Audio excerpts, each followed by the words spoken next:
Averaging over 50 yards a punt so far as this one's away. This is taken at about the 14. And he'll be out of bounds, getting it across the 25. Nice job bringing that one back. 14 on the return. And it'll be Dolphin football. Out comes the Miami offensive unit now. They get set to take over. They're only in need of a field goal, a decent amount of time on the clock. So tell me if I'm wrong. You don't have to be too panicked here. No, not at all. I agree with you. And this is where your preparation and your confidence comes into play. They've worked on these situations. They practice this all the time, They practice it all the time. They know what they want to get done. And in a lot of cases, the great competitors, they love this situation. They think they can go ahead and get it done. They practiced it. We'll see if practice makes perfect. First down and 10 now for the offensive group. Double tight, double tight. You got three down, Set, 3-19. 3-19. He'll look to throw. And he's got his favorite target yet again. It's complete. And he takes this one down all the way near the 30. A really nice gain of 25 yards. And now it looks like they're going to be in the hurry-up. Leopard, lucky 56, lucky 56. They'll look to throw. Rolling to his right. And he slings one that's incomplete. Deion Sims is tight end, the intended target. That'll bring up second down.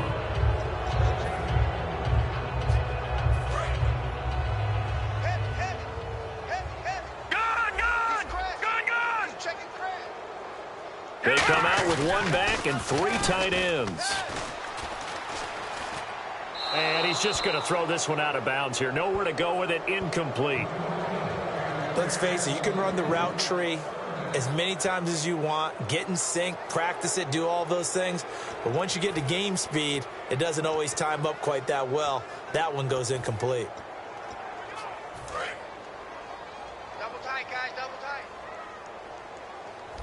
Hey. We got three. Three down. Hurry up, here we go. Back to throw. He's got a man. It's his fullback. 6 yards on the pickup, and that's going to make it fourth down. It didn't check off every box, but the most important one. Got the clock stopped, getting out of bounds. They may be a little short. And now the Texans are going to stop it as they signal for a timeout. The defense, they got a little bit of a breather. Now they're back and set as we resume play.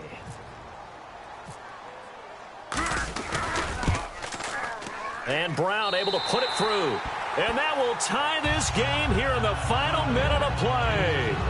So in the final minute, they turn it over to their kicker to get him back to even, and he does not disappoint. Brandon, do you think the pressure ever gets to this guy? Because I sure don't.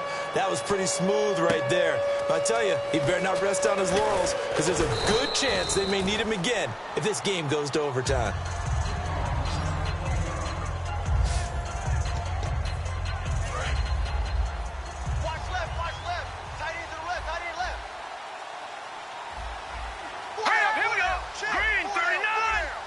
And no press coverage here. They are backing off in the secondary.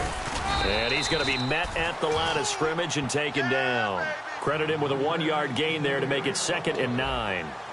So what will they do? On the ground, through the air? Let's see. 2nd and 9.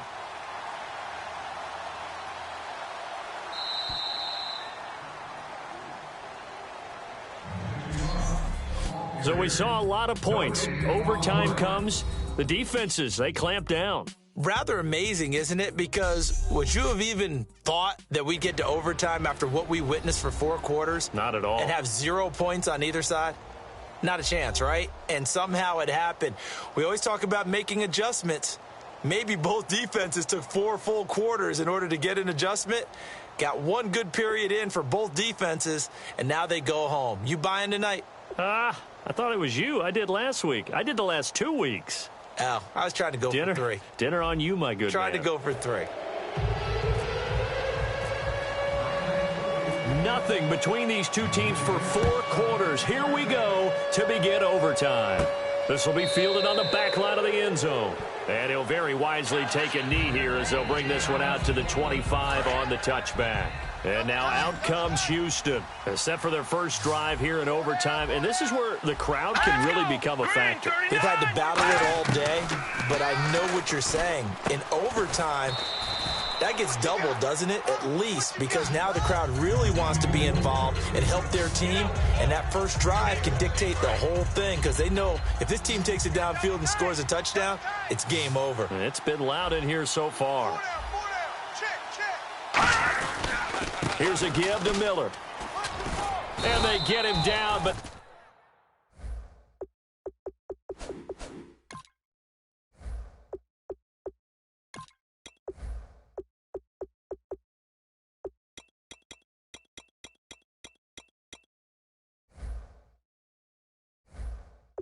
not before he takes it across the 40-yard line.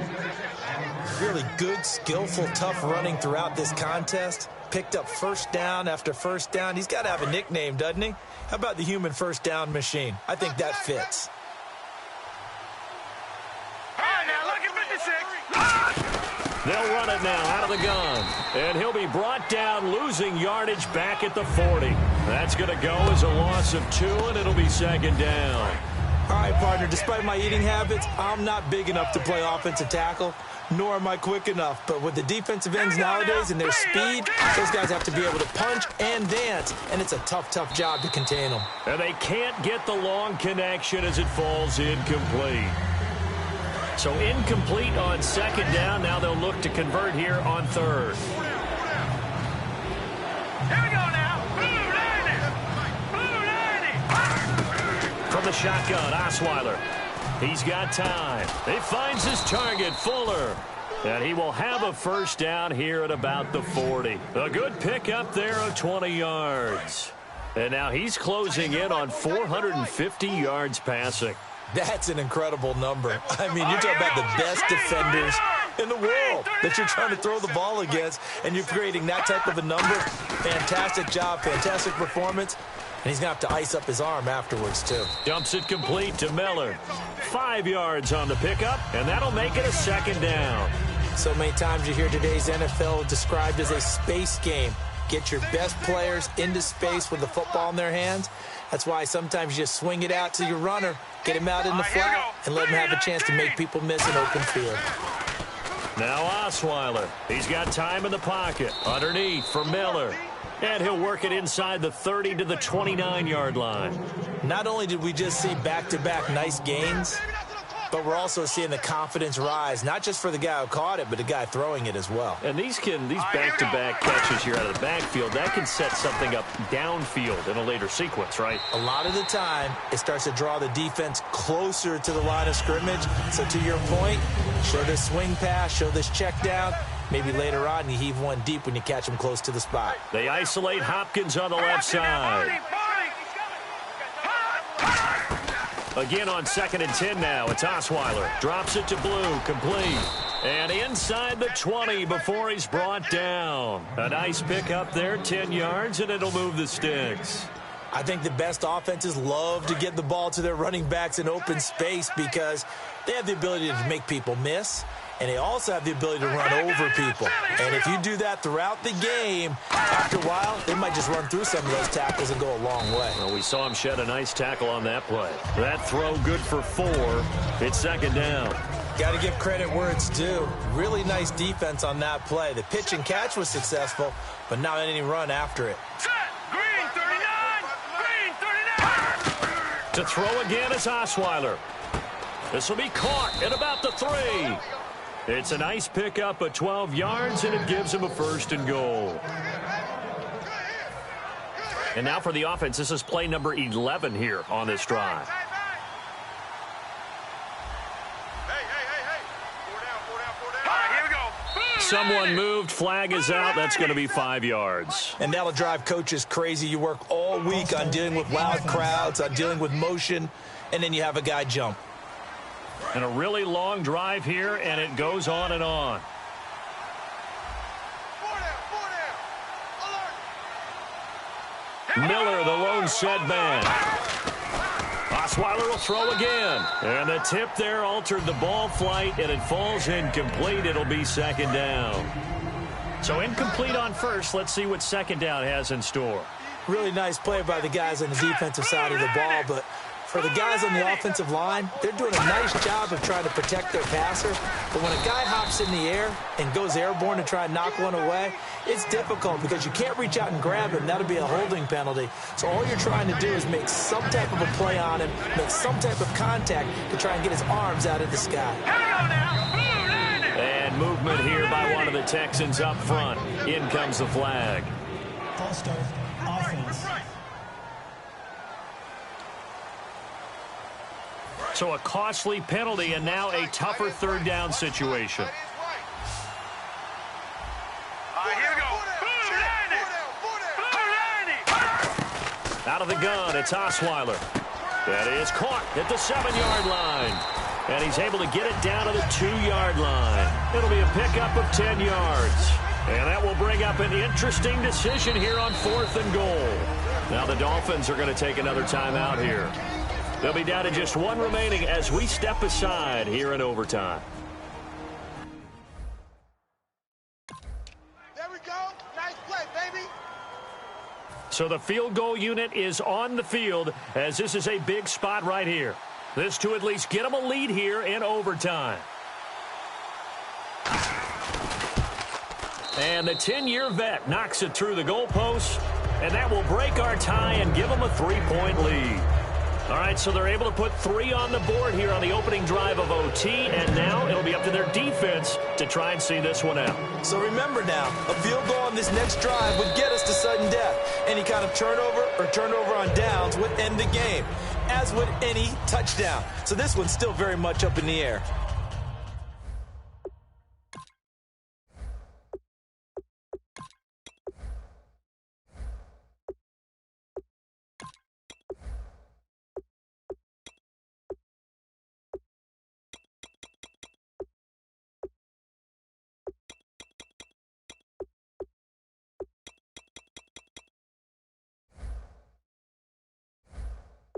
So now here come the Dolphins. The field goal would push it to sudden death. We just saw the field goal on the other end, but I don't think they are thinking field goal. At least not to start this drive. They're not thinking field goal. Not at all, because your point is well taken. Yeah, kick the field goal, you push it to sudden death, but you're also kicking off and giving the other team the ball with a chance to kick a field goal and beat you.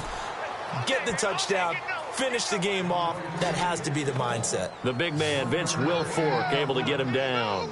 The best defensive linemen, they play with great leverage so they can get low and not get bowled over by offensive linemen. They have excellent hands. They can throw people off on a play. We just saw a great example of a really good run stop by a guy playing the defensive tackle position. Leopard! Check three! Detroit!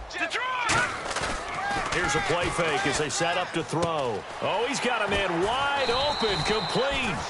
And they're able to get this one across the 35. So much goes into a successful play, doesn't it? How about that play action there, freezing the defense just enough to bring the tight end free downfield for the completion.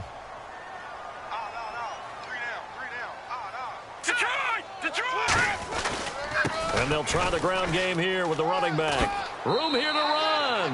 And he is out of bounds on the other side of midfield. A really nice pickup of 14 yards, and it moves the sticks. But we just saw him run the football really effectively there with 3 tight ends in the game. And any defensive coordinator, when they see that set, if they can get more bodies out onto the field, not more than 11, of course, but bigger bodies to combat what they're going to do, because that's a run-heavy formation. Those guys are out there to block 9 times out of 10, and in this case, they did it really successfully. 7 yards, the pickup on the pitch and catch. Brandon, I love how in the game of football, everything that we call new, if we research it, we find out it's old. Mobile quarterbacks have been around forever. Those who can extend a play and find open receivers downfield, those guys never get old. On the delay, here's Ajayi. And here he'll be brought down a little shy of the 35 at the 36. It's a gain of 4 there, and it gives him a new set of downs. And on the outside, they're playing press coverage. Well, that was a unit that understood exactly where the first down marker was, handed it to their guy who could run it, created some space, and he got there. They'll look to throw here on first down. Flush to his right. It's a 9-yard pickup on the play, and it'll be second and about a yard to go for the first. Okay, he's not going to get the first down, but this is still a nice job of buying some time and then running to get to the sideline and get out of bounds and avoid the big hit. Watch it now, Barney. They come out here in the eye. Lucky 56. Lucky 56. Over. Back to throw. Oh, there's that man again. It's complete. It's a 10-yard pickup, and it moves the chains. And when an offense is doing a nice job selling the play-action pass, a lot of responsibility shifts to the linebackers. They're the ones that have to determine run or pass and get to the proper places on the field. And he's eaten up at the line of scrimmage. Might have gotten a yard down to the 16. Well, so many times we look at a short run and we praise the offense for trying to set the tempo and establish things, but the defensive guys, hey, they just won the battle there. It wasn't a big run given up. They don't always have to absorb the body blows. Sometimes they dish them out themselves.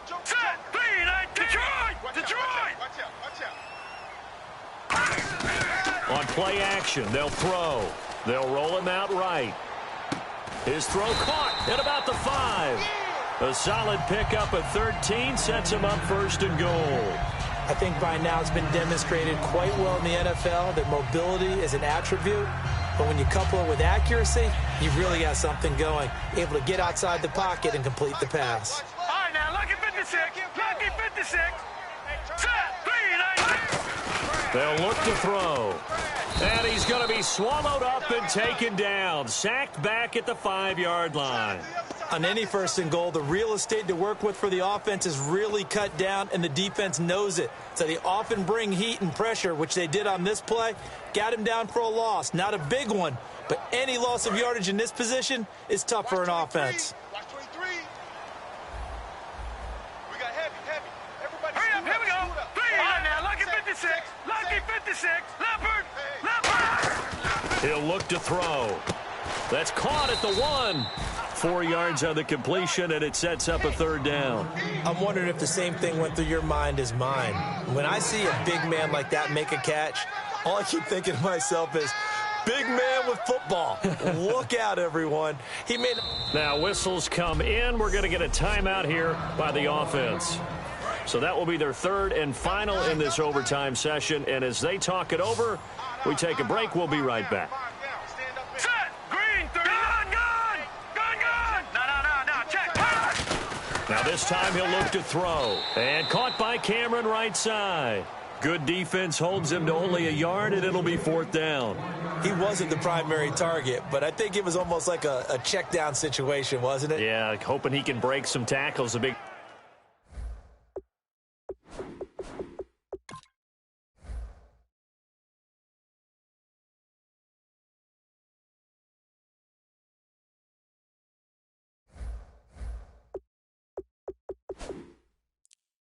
Tight end, but he couldn't do it. Yeah, get it to that big frame and hope he could scatter some bodies, unable to get it done. And look at this, no playing for the tie. This is the ball game here on 4th and goal. Here we go. All right, here we go. Green, 39. All right, now, lucky 56. Lucky 56. Gun. He'll look to throw. And this will be caught. Touchdown. They needed overtime to get it done, but put this one in the win column. A great game partner, spectacular finish. They needed at least a field goal to keep the game alive. They do one better. They get it in the end zone and end it. And I don't know about you, but I'm worn out. That type of a game takes it all out of us as well, not just the guys on the field. What a tremendous finish, and as you noted, were they going to go and try and get 3 and keep the game going? And that wasn't good enough for them. They got the touchdown, and that's why we're able to say goodbye. That'll do it for us. For Charles Davis and all our